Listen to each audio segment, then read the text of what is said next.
quero orar ao Senhor e reconhecer que isso foi extremamente importante para nós. Então vamos ler um texto bíblico que fala que é o começo de tudo, um texto que nos mostra a razão por que tudo isso aconteceu. Em João 3, verso 16. Então vamos ficar de pé para se ler juntos, e nós vamos ler aqui na projeção, para ter a mesma linguagem, a mesma voz, todos juntos, o texto de João 3, 16, que nos fala sobre o motivo que causou tudo isso que nós celebramos hoje. Diz assim a palavra de Deus: porque Deus amou o mundo de tal maneira que deu seu Filho unigênito, para que todo aquele que nele crê não pereça, mas tenha a vida eterna. Quem é que fala de cor agora, sem precisar ler? Vamos dizer, sem ler? Porque Deus amou o mundo de tal maneira que deu seu Filho unigênito, para que todo aquele que nele crê não pereça, mas tenha a vida eterna. Nosso Deus, nosso Pai amado, nós te louvamos por esse amor maravilhoso. Louvamos, Deus, porque nós somos alcançados por esse amor, e que foi consumado na cruz, mas foi resgatado, Senhor Deus, na ressurreição de Jesus. E nós celebramos hoje a ressurreição de Jesus, que é a nossa vitória sobre o pecado, nossa vitória sobre a morte, a nossa vitória que nos faz ter uma esperança de ressurreição para todos nós também. Glorificando o teu nome e adoramos em nome de Jesus. Amém. Amém. Pode sentar, meus irmãos. Vamos prosseguir cantando e vamos adorar.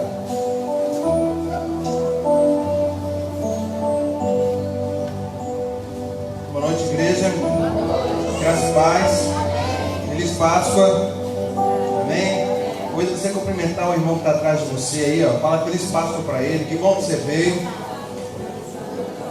Se é uma pessoa que você nunca viu, é visitante, fala, vem e fica. Faça parte dessa família. Amém?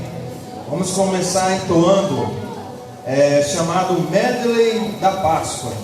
Algumas canções a ver com o sacrifício de Jesus, com o amor do nosso Senhor. Que você possa cantar junto conosco. Amém.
amor que Ele se entregou na cruz em favor de cada um de nós. E a palavra do Senhor diz lá em Efésios que nós somos salvos por essa graça. E não é por merecimento por nós. E sim, essa graça é um presente de Deus para cada um de nós. Então vamos louvar e cantar ao nosso Deus sobre essa graça, agradecer a Ele por tudo que Ele tem feito, pelo sacrifício dele na cruz por nossas vidas, porque nós sabemos que nós não somos merecedores dessa graça, mas o Senhor tudo deixou em favor de nós. Então vamos louvar e agradecer ao nosso Deus nessa noite, cantarmos a graça de Deus sobre nós.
Há muito tempo atrás, no tempo de Jesus, na Páscoa eles tinham o costume de o povo escolhesse alguém para ser liberto, né?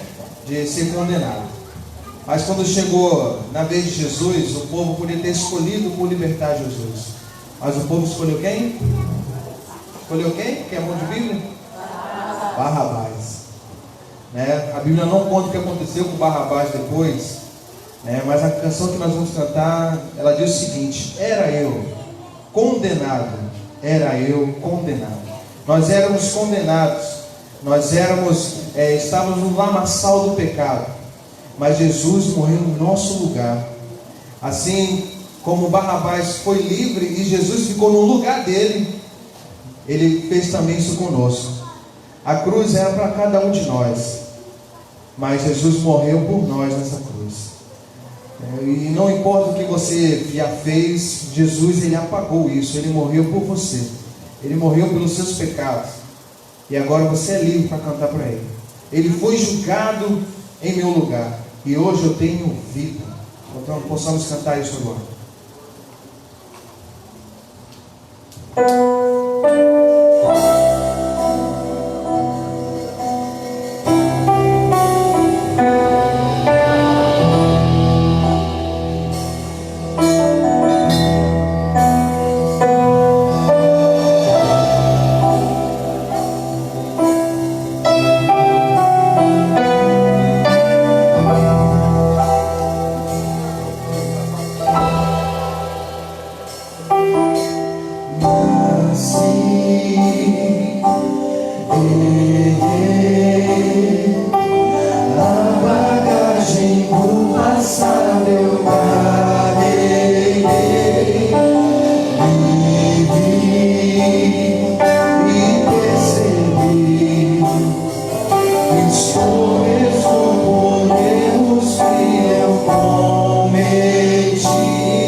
dízimos e ofertas. Vamos orar ao Senhor.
agradecendo a Deus pelo dízimo, pelas ofertas consagradas ao Senhor, pela nossa vida sendo consagrada ao Senhor.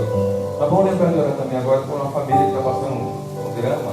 O irmão Aguinaldo, o irmão Marcelo estão passando meio difícil porque a sua filhinha, a Ana, que está com infecção urinária e está num estado preocupante, foi internada hoje de manhã. Vamos orar pela Ana, que Deus cuide dela. É uma criança que estava vindo, inclusive estava aqui brincando na frente e agora está lá internada no hospital e a família está toda sofrendo com essa preocupação. Vamos orar agora e nos lembrar também de orar pela Ana. Nosso Deus, nosso Pai, aceita nosso coração, nosso louvor, pela provisão, pelo sustento da igreja, pelos dias, pelas ofertas. Clamamos, Deus, por cada pessoa que veio ao culto hoje participar conosco, Deus, cada um que veio adorar o Senhor conosco.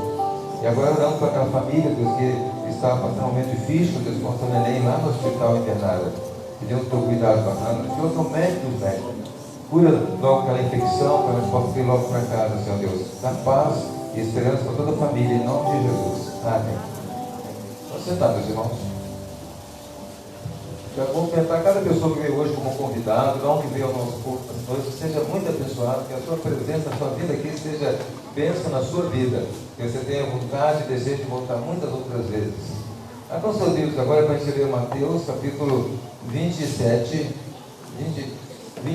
Mateus capítulo 28, nós vamos ler a partir do verso 2. Aliás, desde o verso 1, Mateus capítulo 28.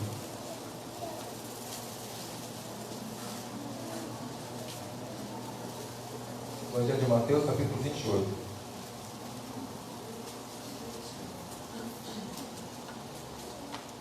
Diz assim a palavra de Deus. E no fim do sábado, quando já despontava o primeiro dia da semana, Maria Madalena e outra Maria foram ver o sepulcro. E eis que houvera um grande terremoto, porque um anjo do Senhor, descendo do céu, chegou, removendo a pedra e sentou-se sobre ela. O seu aspecto era como um relâmpago, e o seu vestido branco como a neve. E os guardas, com medo dele, ficaram muito assombrados e como mortos. Mas o anjo respondeu e disse às mulheres: não tenhais medo, pois eu sei que buscais a Jesus que foi crucificado. Ele não está aqui, porque já ressuscitou, como havia dito. Vinde e veja o lugar onde o Senhor jazia. O versículo 11 diz assim: e quando iam, eis que alguns da guarda, chegando à cidade, anunciaram aos príncipes dos sacerdotes todas as coisas que haviam acontecido. E congregados eles com os cidadãos e tomando conselho entre si, deram muito dinheiro aos soldados, dizendo: dizei, vieram de noite os seus discípulos e dormindo nós o furtaram. E se isso chegar aos ouvidos do presidente, nós o persuadiremos e vos poremos em segurança. E eles, recebendo o dinheiro, fizeram como estavam instruídos, e foi divulgado esse dito entre os judeus até o dia de hoje. Deus abençoe para falar com a nossa reflexão. Meus irmãos, a ressurreição de Jesus foi uma coisa surpreendente para as pessoas que acompanharam aquela época. Foi uma coisa inédita, porque foi um projeto de Deus para causar um impacto na humanidade toda. E algumas coisas realmente ganham um significado para nós até os dias de hoje. A ressurreição de Jesus tem um significado particular para cada um de nós que crê em Jesus como Salvador. Porque ele mudou a história, mudou o sentido de algumas coisas em que nós estamos incluídos. Eu gostaria de destacar algumas dessas coisas que causaram, que tiveram uma mudança de significado depois da ressurreição de Jesus. Primeiramente, um anjo disse àquelas mulheres: eu estou buscando Jesus que foi crucificado. Crucificado, meus irmãos, seria como que ele foi morto daquela maneira atroz, aquele que foi morto numa cruz com humilhação, que foi morto numa cruz como bandido, como criminoso. Alguém esqueceu das crianças de novo. Crianças, vão para o culto infantil, crianças até 6 anos. Um dia vamos estar com as crianças lá no culto infantil. Vamos orar, vem aqui para ver. Antônio está aqui já, vamos orar por eles. Vem aqui, Mandinho, vamos orar por eles. A turminha animada, a turminha abençoada. Tem gente que me convenceu que eu não estou ficando velho ainda, estou esquecendo as coisas.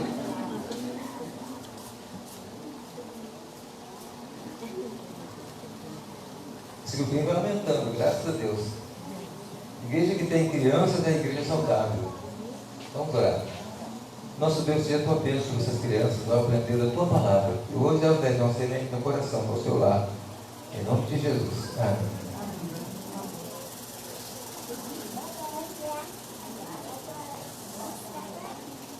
Quando eu olho para essa cruz aqui, eu não posso deixar de admirar. Eu vejo aqui uma beleza nessa cruz que nós temos fotos de manhã e nós falamos, que coisa bonita é essa cruz iluminada. O símbolo que a gente vê nos templos pelo mundo inteiro do cristianismo. O símbolo, meus irmãos, que é hoje a identidade dos cristãos. Um símbolo que é de glória, mas antes de Jesus era de vergonha. A primeira coisa que eu quero destacar que Jesus mudou o significado foi o significado da cruz. A cruz era, meus irmãos, sempre um símbolo de derrota. A cruz era, meus irmãos, um símbolo de sofrimento, de castigo. E quem era crucificado era reconhecido como uma pessoa rejeitada pela sociedade. Alguém, meus irmãos, com muita culpa, com muito pecado, com muitos crimes. E aí a cruz era o símbolo da humilhação. Quando decidiram matar Jesus numa cruz, era para humilhar Jesus, para, quem sabe, destruir as suas ideias, na tentativa de acabar com qualquer perspectiva de crescimento do cristianismo. Eles pensavam que a cruz seria a derrota de Jesus, imaginavam que a cruz seria a destruição do bom nome de Jesus, da credibilidade no seu poder. E a cruz era então aquele símbolo de tristeza e de dor. Agora, depois de Jesus, a cruz se torna linda. A gente pode achar bonita uma cruz, a gente consegue ver beleza numa cruz, porque a gente vê a glória de Deus na cruz, porque a cruz foi o lugar onde Ele pagou os nossos pecados. A cruz ganhou um significado completamente novo depois de Jesus. A cruz passou a ser símbolo de vitória. Meus irmãos, Jesus ser crucificado, meus irmãos, na cruz era para aquele povo, meus irmãos, uma coisa assim, de atordoar. E eles tinham medo disso. E na hora que ele morreu na cruz, os próprios discípulos saíram cabisbaixos. Muitos deles se sentiram derrotados, e acharam que realmente era o fim. Aquela cena daquela cruz com sangue, com dor, com sofrimento, aquela cena de Jesus morrendo aos pouquinhos na cruz, aquela cena era deprimente. Meus irmãos, era uma cena tão deprimente que a Bíblia que na hora que ele morreu, houve um tremor da terra e o céu se escureceu, como se agora toda a natureza sentisse um choque da morte de Jesus numa cruz. Aquela cruz era o símbolo, meus irmãos, das trevas, da dor, do sofrimento, como se fosse o fim. Aquela cruz, meus irmãos, deve ter causado uma impressão muito dramática a quem assistiu a cena. E alguns homens daqueles centuriões saíam batendo no peito, dizendo, realmente esse era o Filho de Deus. Como que dizia, nós matamos o Filho de Deus numa cruz. E naquela hora, meus irmãos, houve algumas ressurreições de alguns mortos. Naquela hora, meus irmãos, as pessoas estavam assustadas porque não sabiam o que fazer. O Filho de Deus morrendo numa cruz. No entanto, logo depois que ele morreu mais depressa do que os bandidos que estavam ao lado dele. Era comum, quando alguém era crucificado, eles irem depois, para que a pessoa não ficasse agonizando muito tempo, eles quebravam as pernas dos crucificados, para que as pessoas que estavam crucificadas não ficassem ali muitas horas agonizando. Alguns demoravam muito para morrer, mas Jesus já tinha morrido quando eles vieram. Ele havia passado uma noite inteira sendo humilhado, não dormiu a noite anterior. Ele havia sido açoitado várias vezes. Eles colocaram umas coroas de espinhos sobre a cabeça dele, fizeram um furo nas suas costelas.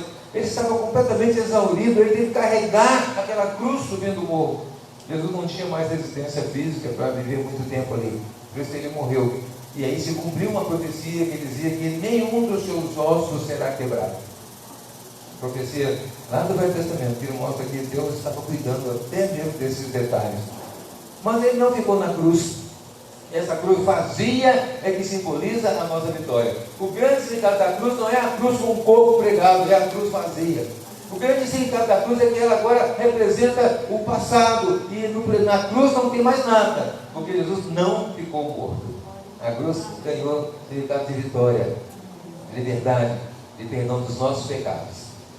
Outra coisa, meus irmãos, que podemos ver é uma inversão dos valores, porque todos nós somos pecadores. A Bíblia diz que, lá em Isaías 53, que ele levou sobre si os nossos pecados. Mas naquela cruz morreu o homem mais justo que já pisou na face da terra. Naquela cruz morreu um homem que não tinha nenhuma culpa, nenhuma razão para ser condenado. Tanto que Pilatos disse, eu não estou vendo razão, não estou vendo pecado, culpa nenhuma nele. O próprio Pilatos disse, é uma situação que eles se sentiam constrangidos e forçados pela pressão dos judeus a crucificar Jesus, mas eles mesmos não estavam convencidos que ele fosse culpado de alguma coisa.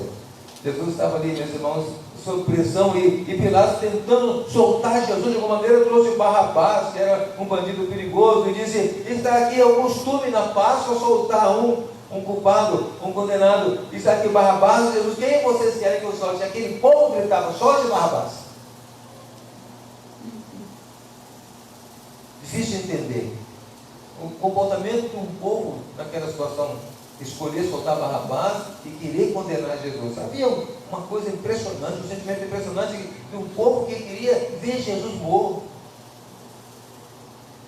Quando o missionário foi passar um filme sobre a Paixão de Cristo entre os índios, o filme era não sei se alguém já viu aquele filme daqui. Aquele filme é uma cena que mostra todo o sofrimento de Jesus e a sua morte na cruz. E lá, quando os índios estavam assistindo aquela cena, eles ficaram impressionados. Alguns índios choravam quando viam a cena da crucificação de Jesus. Mas de repente, no meio do filme, um índio se levantou e gritou: sai daí, Jesus, sai daí, esse é meu lugar. E todos ficaram assustados. Aquele índio disse: eu não posso assistir isso, ele está lá, mas eu que tenho que estar lá. E nós ficamos: eu que sou condenado sou eu. O índio, na sua simplicidade, meus irmãos, ele gritou, porque ele não conseguiu assistir passivamente aquela cena da crucificação de Jesus. Ele não conseguiu ficar olhando aquilo sem sentir que aquele era o seu lugar. No livro de Atos, encontrando no capítulo 8, a Bíblia nos conta da história de Filipe, que foi levado pelo Espírito Santo até a estrada para evangelizar um homem que estava viajando, um eunuco, lá da Etiópia. Então, quando ele chegou na estrada deserta, vinha lá uma carruagem. Então o Espírito de Deus falou: chega de perto do carro. E o homem vinha lendo a Bíblia, em cima daquela carruagem, lendo a Bíblia. E o texto que ele lia era Isaías 53. Foi levado com ovelha cortadouro, como quem se escondia o rosto. E ele falou assim: olha. Aí Filipe perguntou a ele: você está entendendo o que está lendo? Aí ele disse: como eu posso entender se ninguém me explicar? Sobe aqui no carro. Filipe subiu no carro. E Filipe começou a explicar para ele: olha, isso aqui não está falando dele mesmo. Então o homem perguntou: está falando dele mesmo ou de outro? Ele está falando de Jesus. E quando Filipe começou a explicar para aquele homem que aquele texto de Isaías 53 falava sobre Jesus como alguma coisa que estaria acontecendo, que iria acontecer, que havia acontecido naquela ocasião. Quando ele falou Jesus, aquele homem se converteu. E logo na frente, aquele homem que parou o carro disse: olha, aqui tem água, quem pede para ser batizado? Espontaneamente, de vontade própria, aquele homem pediu para ser batizado, quando ele entendeu que Jesus morreu no lugar dele. Quando ele entendeu que era aquele Jesus que havia morrido ali, era na verdade seu substituto. E quando ele entendeu isso, ele quis ser batizado, porque a conversão daquele homem era de quem entendia: ele já pagou o meu pecado. Então, meus irmãos, a cruz representa uma inversão de lugares. Mudou o significado da morte. A morte na cruz não é vergonha. Agora, a morte na cruz é morte vicária, é morte do meu lugar, do seu lugar. Jesus morreu, meus irmãos, no lugar do pecador, que sou eu. E Paulo dizia: eu sou o principal dos pecadores. Essa é uma palavra fiel e digna de toda a citação. E ele veio salvar os pecadores, dos quais eu sou o principal. O sentimento do apóstolo Paulo é o sentimento que deve ter no nosso coração. A cada vez que imaginamos, que assistimos uma encenação, ou que nós nos lembramos de como Jesus morreu, nós devemos pensar: sou eu, condenado sou eu. Ele morreu no meu lugar. Mas aqui o anjo falava para aquelas mulheres assim: olha, ele não está mais aqui, porque ele já ressuscitou. Era o novo significado da vida. A vida ganhava um novo significado. Quando Jesus ressuscitou lá, ele falou assim: olha, ele um dia vai ressuscitar. E a irmã de lá disse: eu sei que o dia da ressurreição. Ele disse: não, mas você crê em mim. E Jesus ressuscitou lá naquele dia para mostrar que o seu poder não está limitado. Mas ele falava muito sobre o dia que nós iremos ser ressuscitados. Jesus prometeu que todos nós que cremos nele, um dia vamos ressuscitar, no último dia. Após Paulo escreveu sobre isso, diz que quando ele vier do céu com o alarido de som de trombeta, nós não vamos primeiro vamos ressuscitar os que morreram em Cristo. Depois nós, que estivermos vivos, nós vamos ser transformados. Se ele voltar essa noite, se voltar amanhã, nós não vamos precisar de ressuscitar, porque nós estamos vivos. Mas os que já morreram em Cristo vão ressuscitar primeiro para receber um corpo celeste, e nosso corpo será transformado. A ressurreição de Cristo, que os irmãos dos apóstolos Paulo aos Coríntios, é a primeira das quais nós também vamos ser participantes.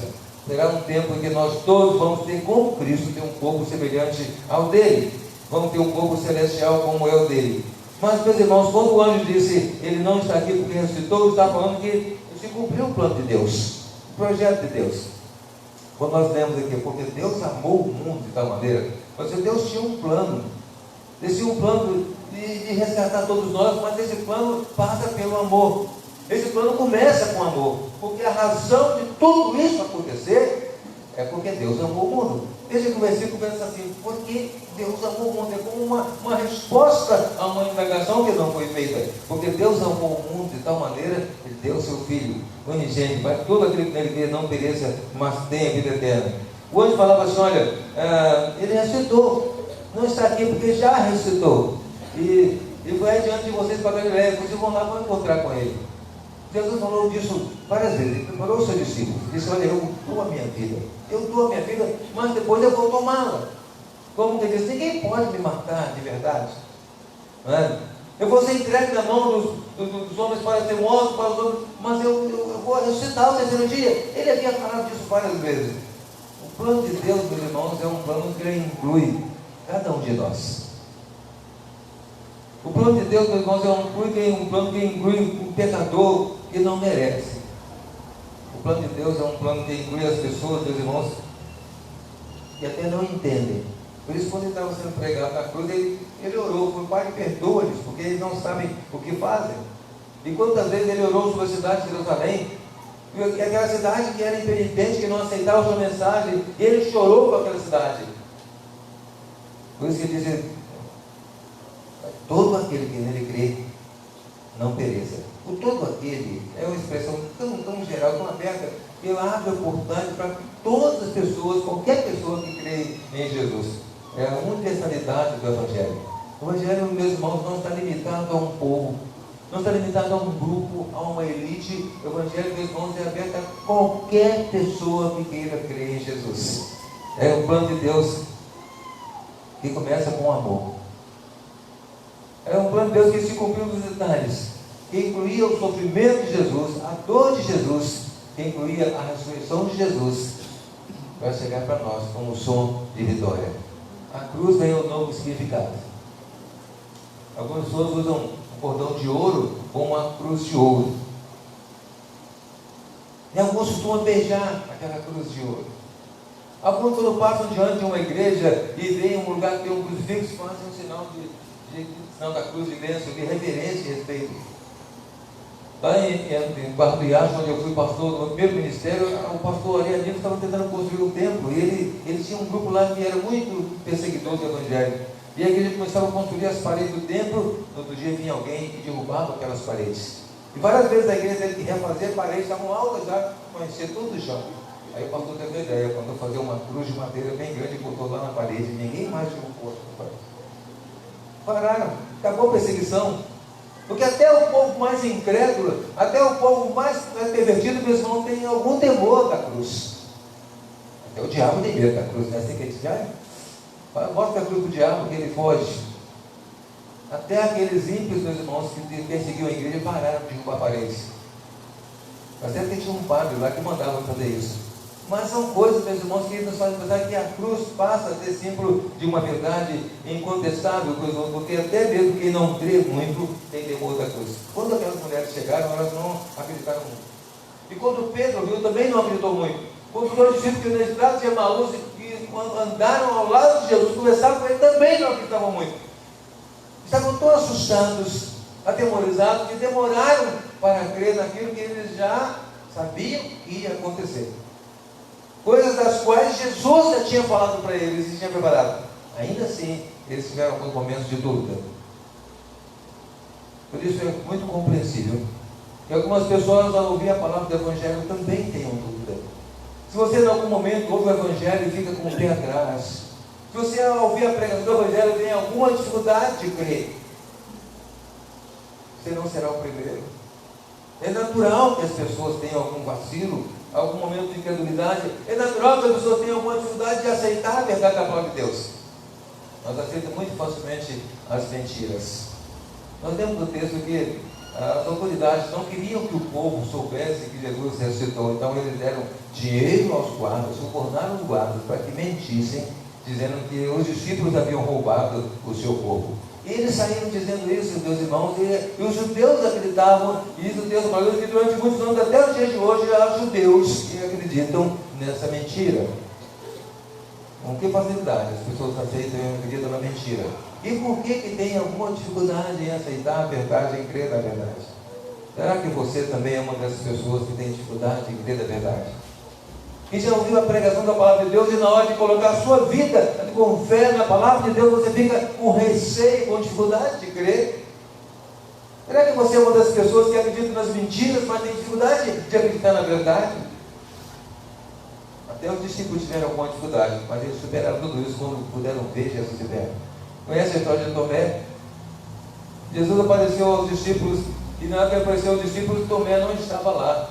E eles estavam felizes demais com Jesus ali entre eles, e ele então, eles então falaram a Tomé, Tomé, o mestre ressuscitou, apareceu aqui. Então Tomé disse, eu só vou acreditar se eu puder botar minha mão no buraco, na mão dele, na sua costela.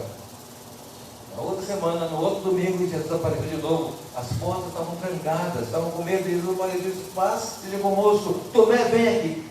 Primeira pessoa que ele olhou, que ele chamou foi Tomé, porque ele sabia da dúvida de Tomé, ele sabia da incredulidade de Tomé, sabia da incerteza de Tomé. Ele disse, Tomé, vem aqui, bota aqui o seu dedo, bota aqui a sua mão, Tomé, não seja mais incrédulo, mas seja crente.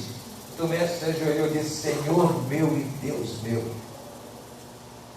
Até as pessoas que têm momento de incredulidade precisam ter um momento de rendição, de fé.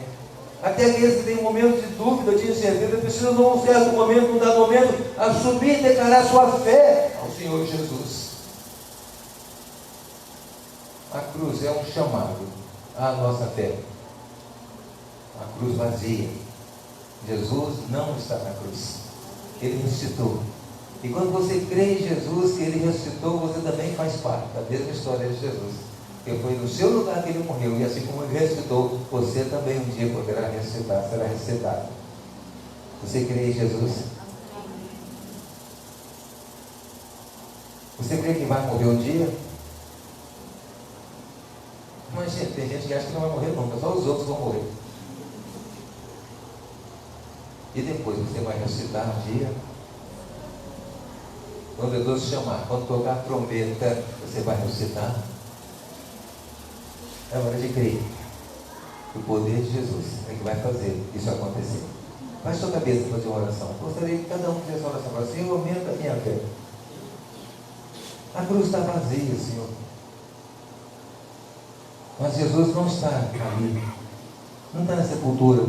Jesus está vivo. O meu Salvador está vivo. Eu creio. E um dia, como Ele ressuscitou, eu também vou ressuscitar dos mortos.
crente, que já entregou a sua vida a Jesus, diga no seu coração agora: Senhor, eu nunca vou abrir mão dessa fé.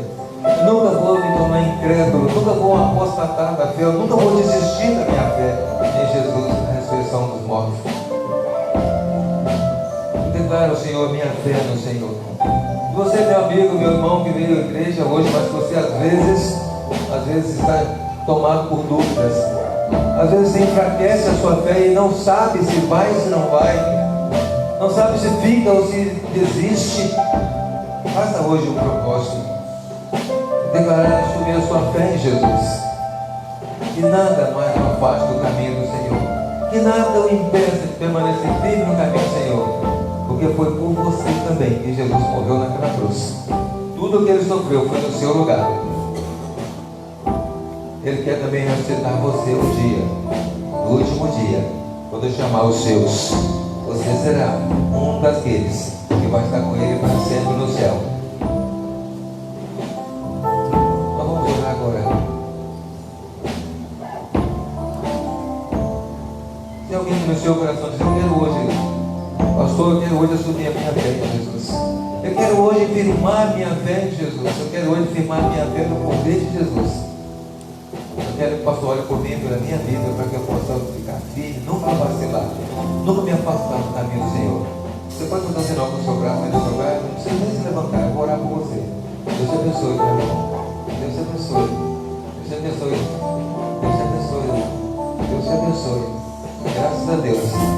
Cada um de vocês sabe o quanto precisa ser fortalecido pelo Senhor.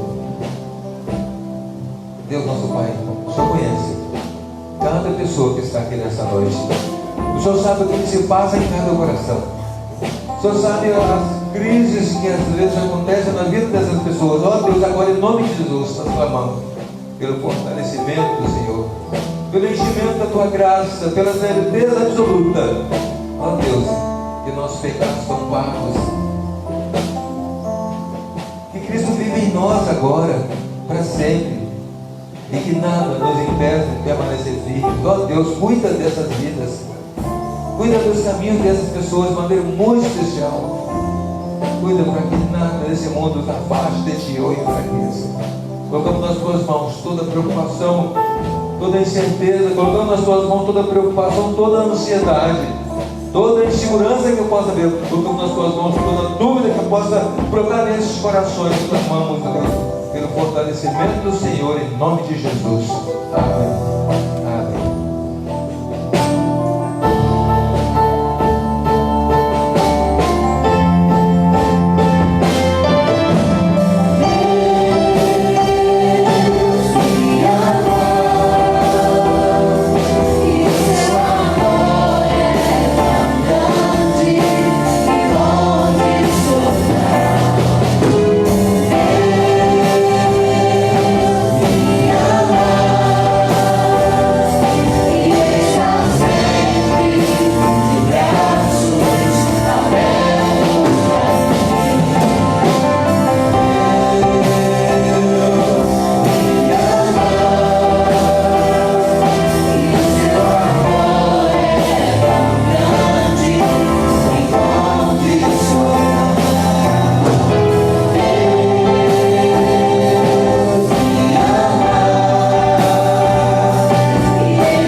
Seja uma força na sua vida e se alegre sempre em ser amado de Deus. Você, meu irmão, minha irmã, você é amado de Deus. Amém?